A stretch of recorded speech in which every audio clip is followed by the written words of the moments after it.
પૂર્વ વડાપ્રધાન મનમોહન સિંહના નામથી ઓળખાશે કર્ણાટકની યુનિવર્સિટી સરકારની જાહેરાત। કર્ણાટકના મુખ્યમંત્રી સિદ્ધારમૈયાએ જાહેરાત કરી કે બેંગલુરુ સિટી યુનિવર્સિટીનું નામ પૂર્વ વડાપ્રધાન ડોક્ટર મનમોહન સિંહના નામ પર રાખવામાં આવશે। તેમણે કહ્યું કે હવે યુનિવર્સિટીનું નામ doctor Manmohan Singh Bengaluru city university હશે। આ યુનિવર્સિટીનું નામ પહેલા બેંગલુરુ સેન્ટ્રલ યુનિવર્સિટી હતું। આની 2017માં સ્થાપના કરવામાં આવી હતી અને 2020માં તેનું નામ બદલવામાં આવ્યું હતું।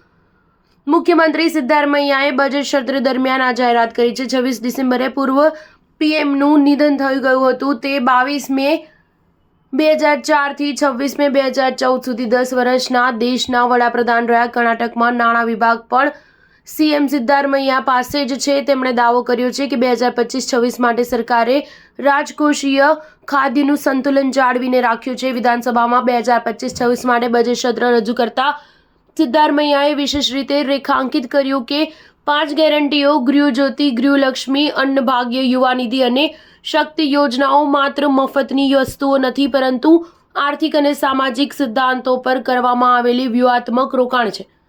તેમણે કહ્યું કર્ણાટક સરકારની યોજનાઓ વિભિન્ન આંતરરાષ્ટ્રીય મંચો પર ઉઠાવવામાં આવેલા ઘણા સામાજિક અને આર્થિક સવાલોનો અશક્ત જવાબ છે।